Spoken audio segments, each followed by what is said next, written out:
이미 여러분이 읽으셨습니다만은 오늘의 본문 속에는 무리들이 예수님께 이렇게 세 가지 질문을 던져요. 그 질문 속에 예수님의 답변을 하시면서 생명의 빵에 관한 말씀을 하시거든요. 그러니까 오늘은 무리들이 예수님께 질문한 게 구체적으로 무엇인지를 찾아보면서 거기에 대한 예수님의 답변을 자세히 살펴보는 시간으로 함께 은혜를 받고자 합니다. 이제 첫째로 예수님께 무리들이 무슨 질문을 했는가 25절 말씀 보겠습니다. 바다 건너편에서 그분을 만나 그분께 이르시되 랍비여 언제 여기로 오셨나이까?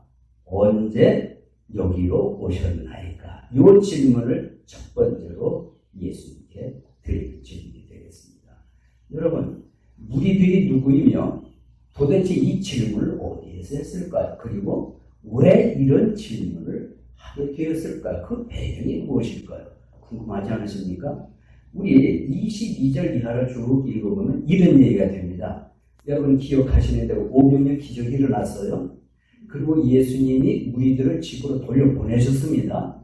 제자들은 배 타고 가버나움으로 건너가라고 서둘러서 보내셨어요. 그리고 예수님은 따로 산으로 올라가서 기도하시고자 하셨지요. 근데 예수님은 기도하시고 밤중에 그것도 사경에 파도 위를 걸어서 제자들을 가셨습니다. 그러니까 제자들과 예수님은 새벽녘에 이미 가버나움에 도착하셨죠. 이걸 까마득히 모르는 남아있는 무리들, 제 짐작에 아마도 베세다 지역 사람들이었을 거로 짐작이 돼요. 이 사람들이 어제 배불리 먹고 나면 빵 생각이 나는 겁니다. 놀라운 현장을 본 거거든요. 야, 그 빵 좀 먹고 싶네. 아마도 이런 생각이 들었을 거예요. 저도 그렇고 여러분도 그렇습니다. 맛있게 먹은 음식은 또 생각이 나잖아요. 가보고 싶고 먹고 싶잖아요. 그래서 무리들이 어떻게 했느냐? 그 현장을 와 본 거예요. 그게 22절 말씀입니다. 그 다음 날 바다 건너편에 서 있던 사람들이, 바다 건너편이라 하면 무슨 얘기냐면 가버나움이라는 지역에서 반대 지역에, 다시 말해서 오병이의 기적이 일어난 그 지역을 말합니다. 사람들이, 그분의 제자들이 탄 배 외에는 다른 배가 거기 없는 것과 또 예수님께서 자기 제자들과 함께 그 배로 들어가지 아니하시고 그분의 제자들이 따로 간 것을 보니라. 여러분 이해되시죠? 꽃을 다 보았던 상황입니다. 그래서 이 사람들이 23절을 보면 그러나 다른 배들이 디베라를 떠나 주께서 감사드리신 뒤에 그들이 빵을 먹던 곳으로 가까이 왔다. 이건 무슨 말씀일까요? 자, 들어보십시오. 그 이튿날 사람들이 그 빵을 다시 기억이 나서 그 현장을 가서 누구를 찾아야 되겠습니까? 예수님이죠. 예수님이 그렇게 오병이어의 기적을 일으켜서 수많은 사람, 수천 명, 많게는 10,000명 이상을 배불리 먹게 하신 그것, 생각이 났던 것. 가서 예수님을 찾는데 예수님 안 보이는 겁니다. 근데 여기 그냥 우리로 찾아서가 나오는데 이 원문상이 무슨 의미냐면 샅샅이 찾았다는 얘기예요. 좀 이해가 되시죠? 대충 여기 안 계시네, 저기 안 계시네, 이 정도가 아니라 샅샅이 찾아봐 예수님. 그런데 발견을 못하는 겁니다. 그러고 있는데 무슨 일이 벌어집니까? 디베랴라고 하는 그 지역에서 배 몇 척이 오고 있는 겁니다. 이 사람들은 결국 뭐냐면 빵 일어난 거기를 오고 있는 거예요. 그런데 이 사람들이 와서 23절 보면 먹던 곳으로 가까이 왔더라. 그러므로 예수님은 찾지 못했고 배는 없고, 그렇죠? 제자들도 안 보이고, 그러고 이제 말하자면 한쪽은 낙심되고 낭만이 됐겠지요. 그러고 있는데 디베랴에서 건너온 몇 척의 배들이 도착을 하게 된 겁니다. 그래서 24절, 그러므로 사람들이 거기에 예수님도 계시지 않고 또 그분의 제자들도 없는 것을 보고 자기들도 그 다음 뭐가 나옵니까? 배를 타고, 이 배는 어디서 온 배예요? 디베랴에서 온 배들이거든요. 몇 척이 돼요. 그래서 사람들이 탈 수 있는 데까지 탔던 걸로 생각납니다. 이 배를 타고 그 다음 뭐가 나옵니까? 예수님을 찾으며 어디로? 가버나움으로 갔다. 여기도 찾으며가 나오잖아요. 이 단어로 동일하게 샅샅이 예수님을 찾았다는 의미예요. 열심으로 찾았다는 의미예요. 그럼 우리는 여기서 이 무리들이 오병 이외의 기적이 일어나고 다음날 예수님을 찾는 일에 적당히 찾은 게 아니라 열심으로 찾았다. 열심히 찾았다. 그리고 아주 세밀하게 찾았다. 그런데도 예수님을 못 만난다.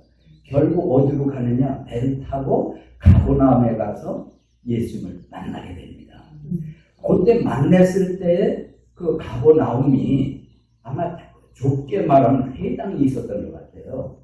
회당에서 예수님이 말씀을 전하시고 가르치신 일을 했는데 이 찾아간 무리들이 예수님을 만나면서 질문을 던진 게 25절이에요. 바다 건너편에서 그분을 만나 그분께 이르되 다 같이 랍비여 언제 여기로 오셨나이까? 왜 질문했는지 이해가 되시지요? 아니 도대체 우리가 알기로는 배가 없었고 그렇죠? 제자들이 탄 배는 떠났고 이미 예수님은 홀로 계셨고 아무리 찾아도 없었는데 예수님 도대체 어떤 방법으로 어떻게 여기 오셨습니까? 이런 질문이에요. 이해되시지요?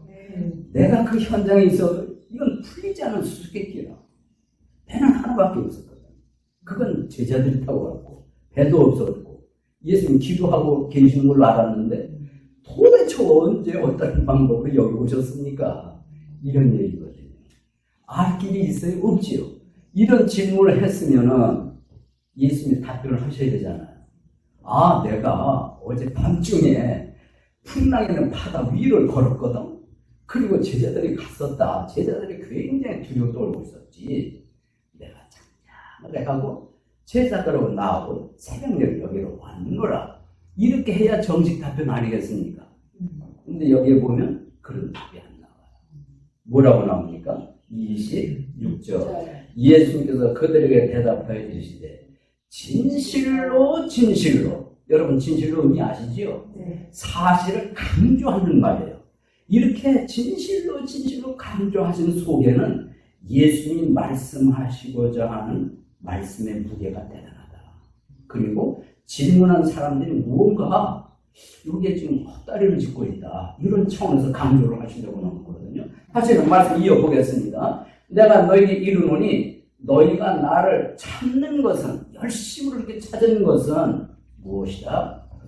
너희가 기적들을 보았기 때문이 아니요. 다 같이 빵을 먹고 배불렀기 때문이로다. 자, 질문을 요약을 하겠어요. 질문자들은 당연히 수수께끼였어요. 도대체 어떤 방법으로 어떻게 여기 오셨습니까? 알고 싶었죠. 근데 답변하신 예수님은 아주 전혀 다른 차원에서 이야기를 하십니다. 왜 예수님이 이런 말씀을 하셨을까요? 중심을 보신 거예요. 예. 그래서 하신 말씀이 너가 나를 그렇게 열심으로 찾아온 것은 기적을 보았기 때문이 아니다. 다만 빵을 먹고 배불렀기 때문에 나를 이렇게 찾아왔다라고 말씀을 하십니다. 우리는 요 예수님의 답변 속에서 뭘 발견할 수 있을까요?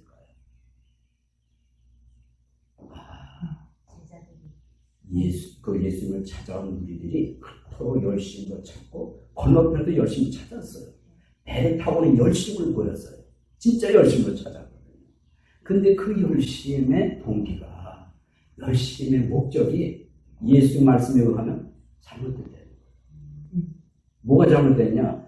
기적을 보았기 때문이 아니다. 이게 무슨 소리일까요? 여러분, 성경에 나타난 모든 기적의 궁극적인 목적이 뭐라고 그랬죠? 기적을 통해서 뭘 보여주시는 것이라고요? 예수님이죠. 모든 기적은 봐라, 이분이다. 예수님을 가리키는 게 기적의 궁극적인 목적이라고 했습니다. 근데 무리들은 기적을 보았는데도 기적이 가리키는 누구? 예수님을 몰랐던 거예요. 이게 그 뜻인 겁니다.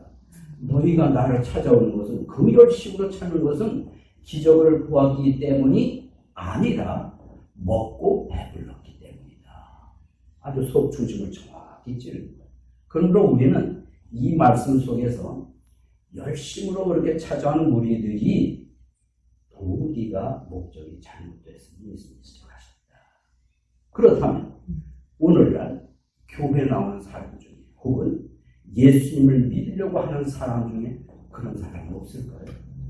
있지요. 그러니까 믿으려 하고 교회에 나올 때에 잘못된 동기가 있을 수 있다. 그리고 믿음에 있어서 잘못된 목적을 가지고 믿으신다. 그걸 보여주시는 말씀이에요. 맞지요?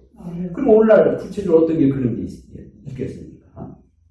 여러분, 이민교회 대다수가 이러한 잘못된 동기, 잘못된 목적을 가지고 이렇게 오는 사람들이 적지 않습니다.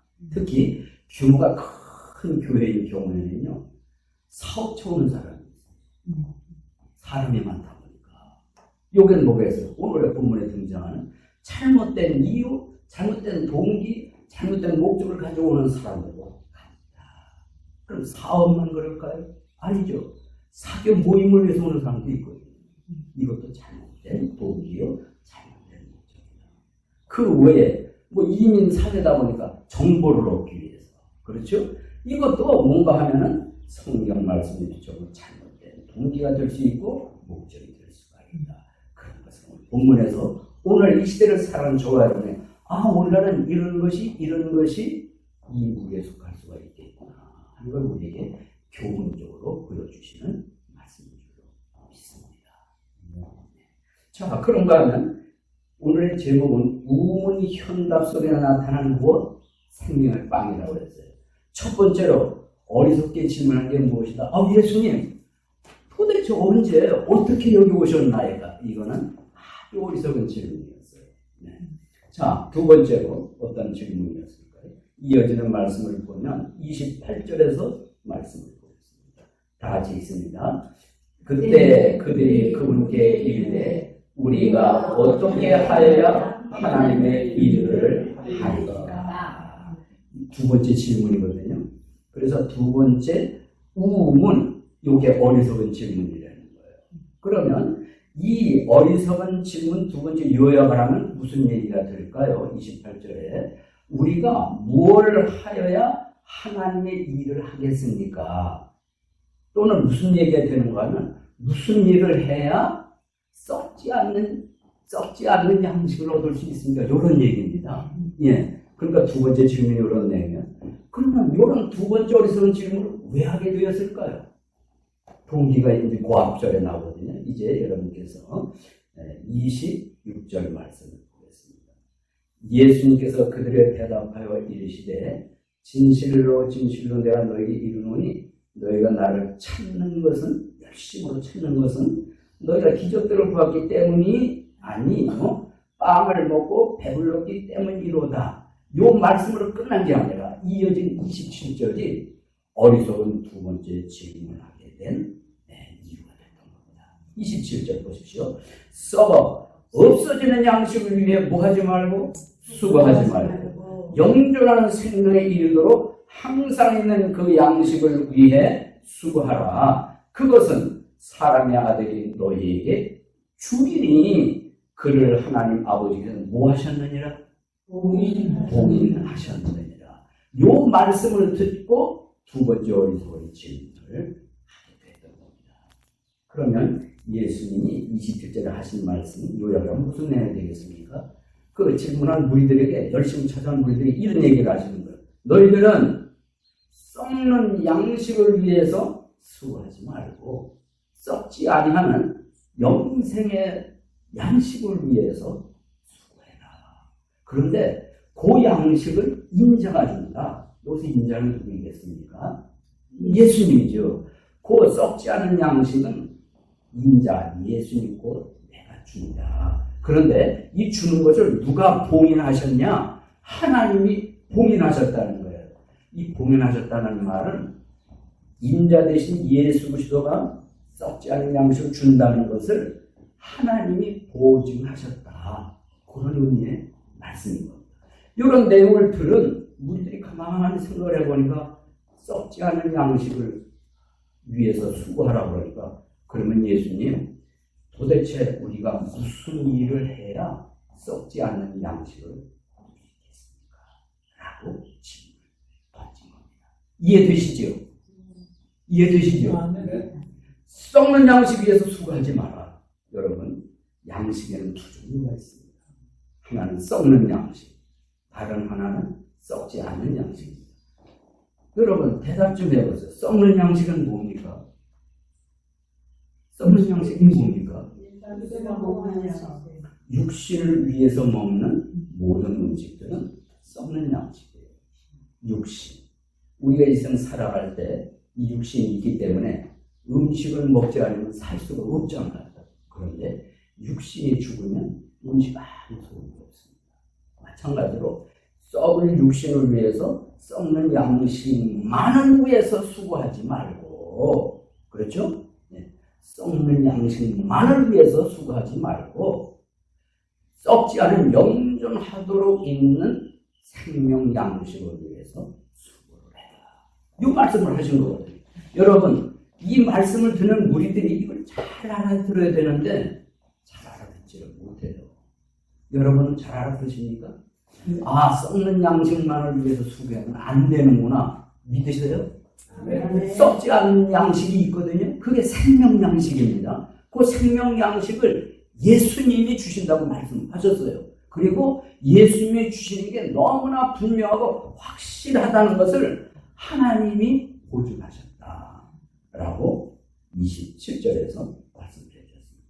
이 말을 듣고서 그러면 예수님, 도대체 우리가 뭘 해야 썩지 않는 양식을 얻을 수 있겠습니까? 뭘 행해야 되는 줄 알았던 거예요. 뭘 해야 하나님의 일을 하겠습니까? 하나님의 일을 하면은 썩지 않는 양식을 얻을 터인데 우리가 도대체 뭘 해야 되겠습니까? 라고 질문했는데 이게 어리석은 질문이에요. 그러면은 예수님의 질문을 받으셨으니까 뭐라고 답변을 하셨겠어요? 그 다음 말씀 29절입니다. 예수께서 그들의 대답하여 이르시되 하나님께서 보내신 자를 너희가 믿는 것. 그 다음 여러분 읽어주십시오. 이것이 곧 하나님의 일이니라 하시니라. 답이 나왔어요? 정확한 답이 나왔습니다. 예수님, 그 썩지 않은 양식을 얻으면 내가 뭘 해야 됩니까? 우리가 무슨 하나님의 일을 해야 됩니까? 그랬더니 하나님의 일은 이거다 하면서 곧 뭐라고 나옵니까? 곧 너희가 믿는 것, 너희가 하나님께서 보내신 자를 너희가 믿는 것, 이것이 곧 하나님의 일이다. 요약을 합니다. 하나님이 보내신 자는 누구입니까? 예수님이죠. 예수님을 믿는 것, 이것이 곧 하나님의 일이다. 너희가 할 일이 이거다. 하나님을 보내신 자를 믿는 게 너희가 할 일이다. 그러면은 썩지 않은 양식을 얻는다라고 말씀을 하고 있습니다. 성도 여러분, 우리 이 예수님이 정확한 답을 이렇게 해주셨는데, 우리가 예수님이 시험 받으실 때를 혹시 기억하시나요? 마귀로부터. 네. 40일 금식하셨잖아요. 그랬을 때 마귀가 시험하기를 이 돌이 떡덩이가 되게 네가 하나님의 아들이다. 이런 시험을 했잖아요. 40일 금식하신 후에요. 여러분, 사람이 열흘만 금식을 해도 보이는 게 다 음식으로 보이거든요. 먹는 걸로 보인다는 거예요.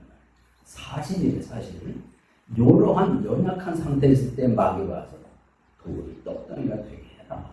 왜 그러고 있냐? 하나님의 아들이라. 예수님 뭐라고 답변하셨지요? 사람이 빵으로만 사는 게 아니다. 뭘로 산다? 하나님의 입에서 나오는 모든 말씀으로 산다. 이러고 얘기를 하셨잖아요. 성도 여러분, 우리는 이 대목에서 사람이 산다고 하는 게 뭐냐? 빵으로만 사는 게 아니다. 뭘로 사냐? 하나님 입에서 나오는 말씀으로 산다. 왜 그러냐 하면 사람은 영이 있어요, 혼이 있어요, 육이 있어요. 썩는 양식은 육을 위한 양식이고 영과 혼에게 양식은 뭐겠어요? 하나님의 말씀인 걸로 믿습니다. 그래서 예수님이 지적을 하시는 거예요. 지금 어제죠. 그러니까 어제 그 기적의 현장에서 빵을 배불리 먹었으니까 이게 자꾸 생각이 나요. 배불렀던 게 생각이 나니까 오늘 또 찾아온 거예요. 그러고 싶어서. 그러니까 예수님 그 모습을 보고 너희는 썩는 양식을 위해서 수고하는 사람들이다. 썩을 양식을 찾는 사람들이다. 하늘 양식을 찾아라. 생명 양식을 좀 찾을 줄 알아라. 그 얘기를 하신 거거든요. 그럼 오늘날은 어떻습니까? 오늘날 믿지 않은 사람은 말할 것도 없고 믿지 않는 사람들은 이걸 모르잖아요.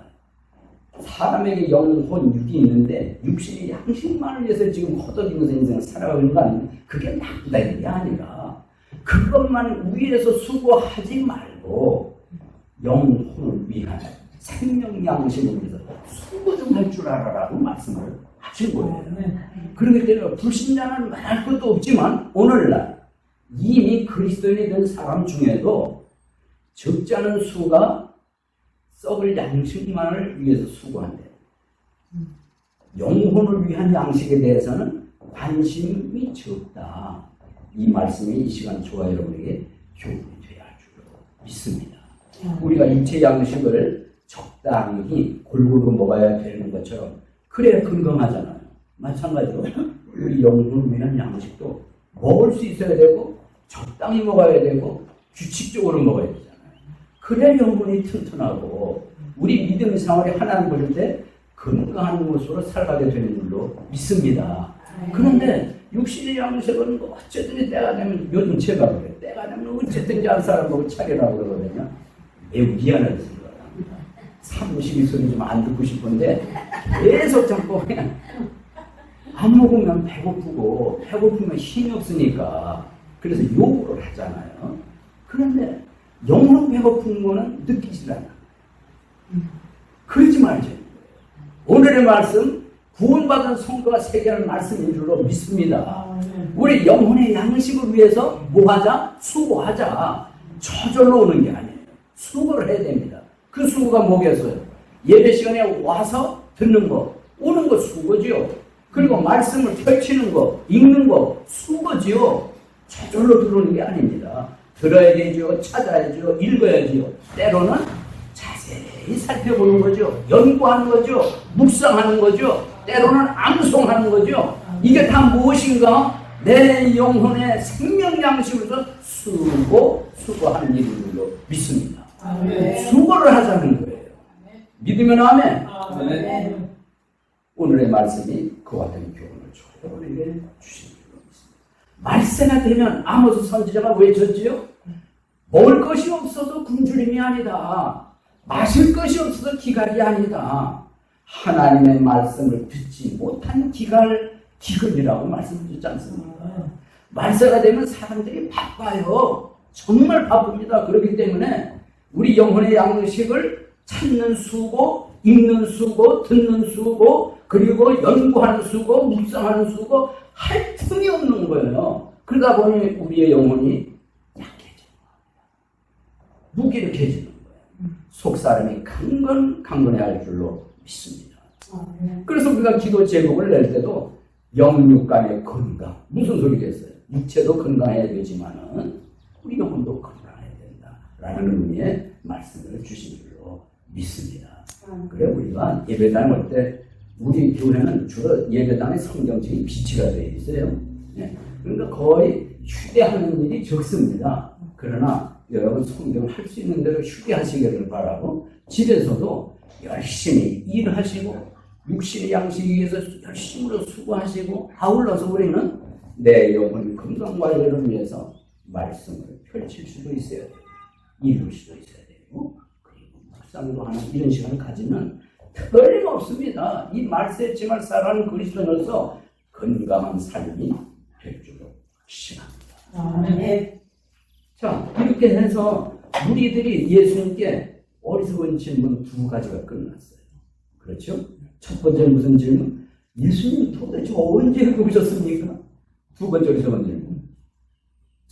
우리가 무슨 일을 해야 하나님을 하는 거며 무슨 행동을 해야 썩지 않은 양식을 얻을 수 있겠습니까? 여러분 이 대목에서 어리석은 질문 이유가 뭐냐면 성도 여러분 정말 우리가 행동을 뭔가를 잘해야 하나님의 일이고 그 행동을 잘해야 썩지 않는 양식을 얻을 수 있을까요? 예수님 답변해 보면 하나님의 보내신 예수님 믿는 게 하나님의 일이고 그게 영생을 얻는 거라고 말씀하셨지 않습니까? 오늘날에 오해하는 사람이 있어요. 하나님을 잘 믿는 것은 다시 말해서 영생, 썩지 않은 양식을 얻는 예수님을 믿어 구원받는 것은 뭘 해야 되는 걸로 알고 있잖아요. 그게 아니라는 말씀입니다. 우리 그렇게 믿고 있지요? 네. 내가 무슨 잘 신앙적인 행동을 해야 영생 얻는 게 아니지 않습니까? 에베소 2장 9절 말씀. 8절 너희가 그를 이날 믿음으로 말미암아 구원을 얻었나니 이것이 너희에게 난 게 아니다. 하나님의 무엇이다? 선물이다. 그 다음 9절에 이어지는 말씀. 행위에서 난 것이 아니다. 행위에서 난 것이 아니다. 그러니까 여기 나온 무리들은 행위를 해야 되는 줄 알고 있었던 거예요. 예수의 답변은 아니다. 믿는 거다라고 말씀했습니다. 다 같이 찾아봅니다. 로마서 3장 27절. 로마서 3장 27절입니다. 신약 281면에 기록되어 있습니다. 로마서 3장 27절.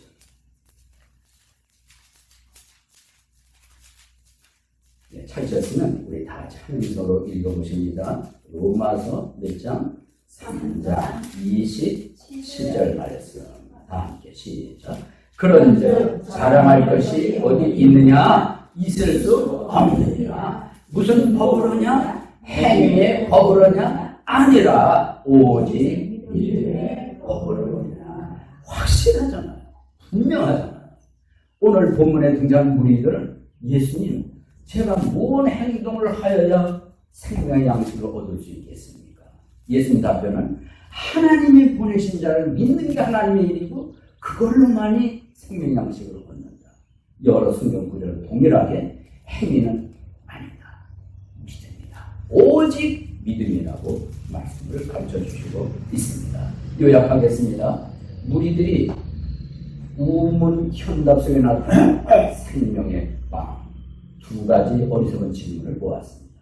이제 세 번째 어리석은 질문을 살펴보도록 하겠습니다.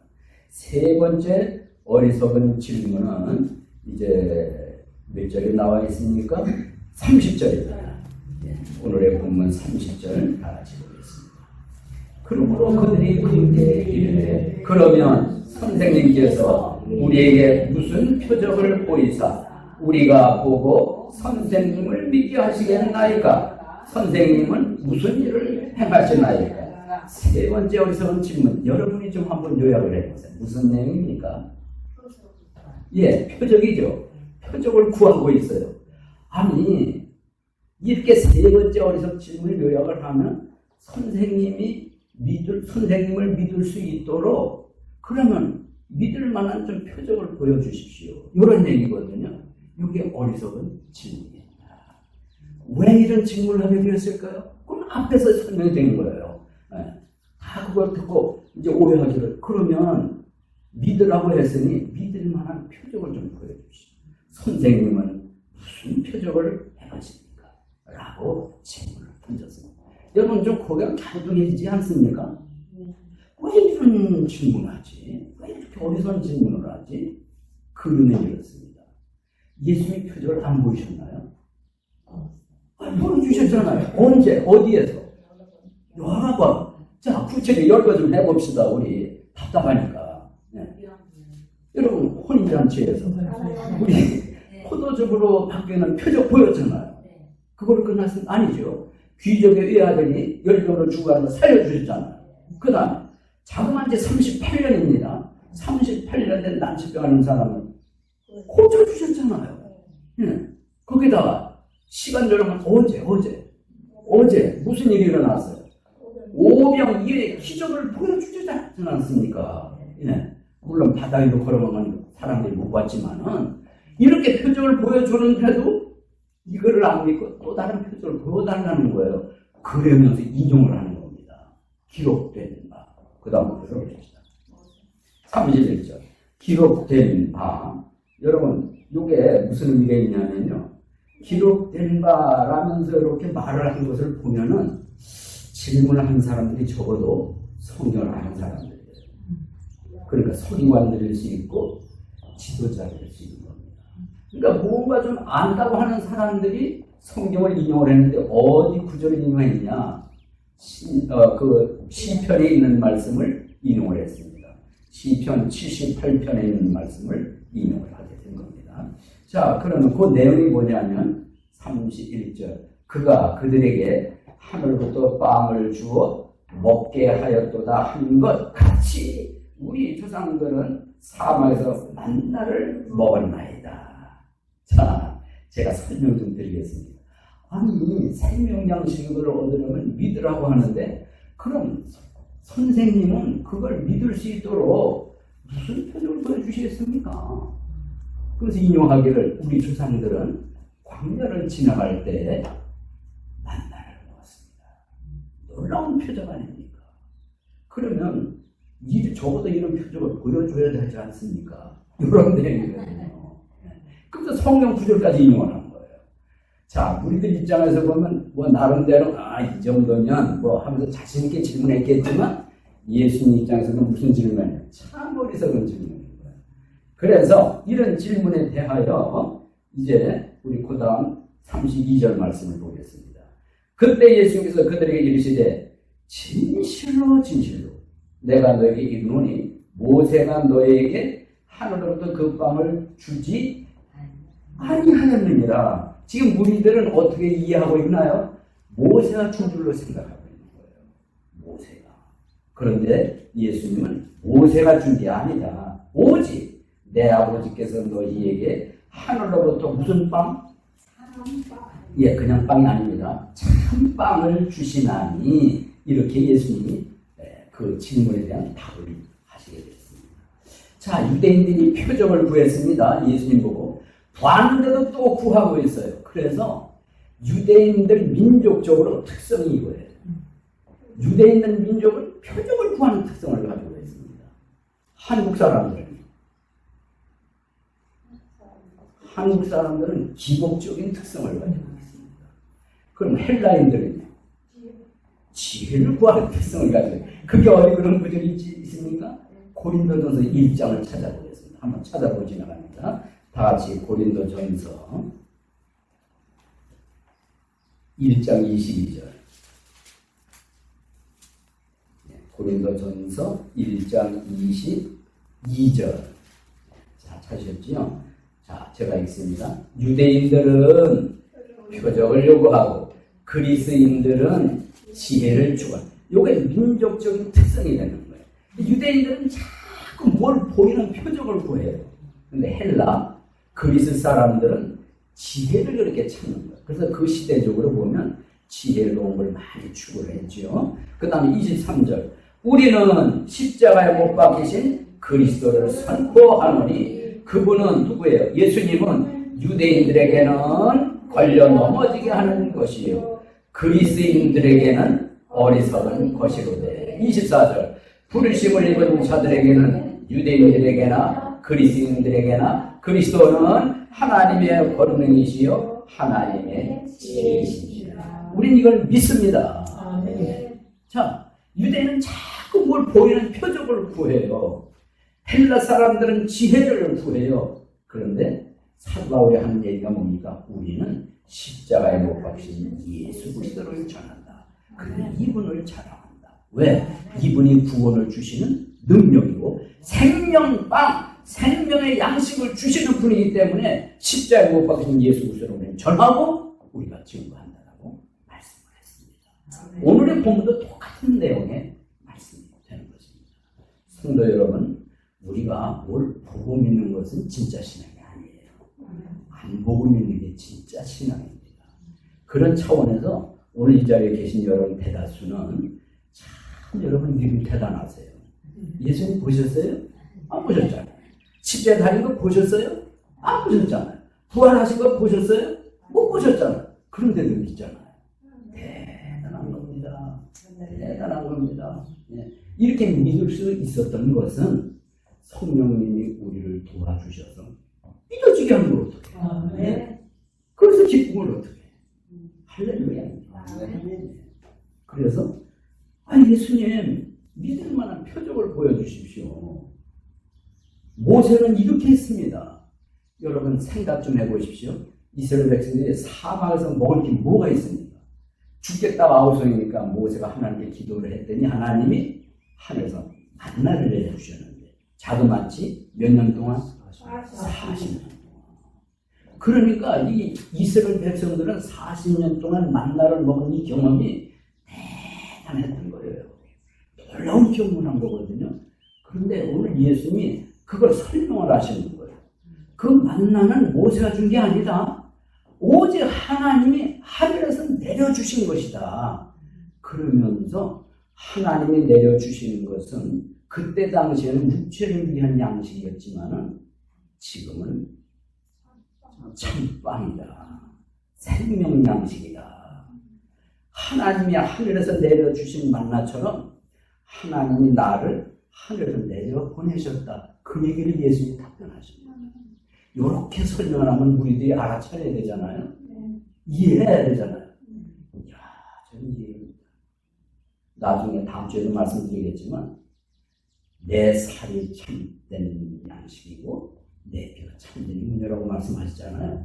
내 살을 먹어야 내 피를 마셔야 영원한 생명을 얻는다. 그랬더니 우리 어떻게 이해를 합니까? 어떻게 제 살을 주고 먹게 해? 어떻게 제 피를 주고 우리가 마시게? 이렇게 생각을 하잖아요.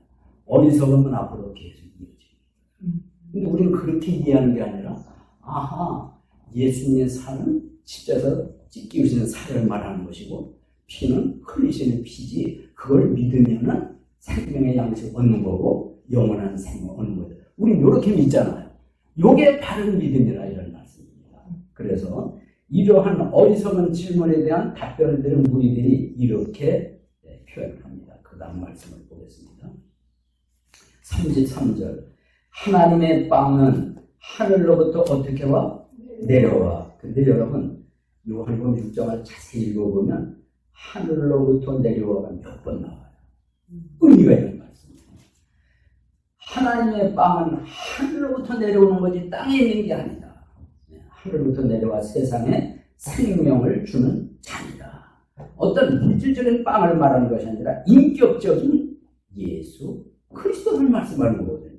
한마디로 하면 하나님의 빵이 뭐냐? 이게 결론이에요. 생명의 빵이 뭐냐? 하늘로부터 내려온 빵되는 예수 그리스도시다. 여러분 이렇게 알고 계시죠? 구약시대에 하늘에서 내린 만나는 먼 후일에 하늘로부터 내려오시는 예수 그리스도에 대한 무엇이다? 그림자다. 모형이다. 우린 그렇게 믿고 있거든요. 여러분 그렇게 믿으시길 바랍니다. 예수님 말씀이 오늘에서 그걸 얘기를 하시는 겁니다. 자, 34절 이러한 답변을 들은 무리들이 그때에 그분께 이르되 주여 다 같이 읽어주세요. 이 빵을 항상 우리에게 주소서. 설명을 듣고 나서 무슨 욕구가 생기는 그런 빵을 좀 항상 우리에게 주소서라고 요청을 했습니다. 요청 자체는 좋은데 이런 요청인데 예수님이 하신 말씀 좀 들어보세요. 이제 35절입니다. 예수께서 그들에게 이르시되 내가 곧 생명의 빵이니. 이게 결론이에요. 내가 곧 생명의 빵이니 내게 오는 자는 결코 줄이지 아니할 것이요 나를 믿는 자는 결코 목마르지 아니하리라. 성도여러분 우리 이 말씀을 믿게 되기를 바랍니다. 예수님께 오면은 결코 줄이지 않는다. 사람은 육신의 배고픔도 있지만 영혼의 배고픔도 있는 거거든요. 영혼의 배고픔은 육신의 양식으로 해결이 안 됩니다. 전혀 안 됩니다. 그런가 하면 영혼의 목마름도 있는 거거든요. 이거는 이 세상에는 육체의 양식, 음료들 갖고는 해결이 안 되는 문제들입니다. 그런데 사람들은 이 속사람 영혼의 배고픔, 영혼의 목마름을 해결하기 위해서 육체의 양식 수단도 쓰지만 세상의 재미, 쾌락들로 채우려거나 전혀 될 수가 없는 것들입니다. 결코 되지를 않습니다. 자, 그런데 예수님이 말씀하기를 내게 오는 자는 결코 줄이지 아니할 것이요 나를 믿는 자는 결코 목마르지 아니하리라. 이어지는 36절이 굉장히 중요합니다. 그러나 내가 너희에게 이르기를 너희도 나를 보았으되 믿지 아니하리라. 무서운 말씀입니다. 지금 예수 앞에 있는 질문한 무리들에 대한 무서운 말씀이에요. 무엇인지를 다 보여주셨잖아요. 설명을 해주셨잖아요. 내가 바로 생명의 빵이다. 하늘로부터 내는 생명의 빵이다. 그런데 너희가 나 생명의 빵이다 나를 보았는데도 안 믿고 있다는 거죠. 그러고 얘기를 하십니다. 얼마나 무서운 말씀입니까? 우리들 중에는 모든 걸 알고 듣고 보는데도 믿지 않는 어리석은 빛이 없게 되기를 간절히 바랍니다. 오늘의 말씀을 결론을 맺겠습니다. 제목이 뭐라고 그랬죠? 그 앞에 우문 흉단 속에 나타난 생명의 빵. 이 제목이었어요. 이해되셨죠? 왜 이 제목을 맞는지. 세 가지 어리석은 질문을 하더라. 우리들이 기억나십니까? 첫째는 예수님 도대체 언제 어떻게 여기 오셨습니까? 어리석은 질문이었어요. 두 번째는 무슨 선한 행동을 해야 무슨 일을 해야 생명 양식을 얻을 수 있겠습니까? 어리석은 질문이었습니다. 세 번째는 뭐죠? 예수님 표적을 그럼 좀 보여주십시오. 믿을 만하게. 어리석은 질문이었습니다.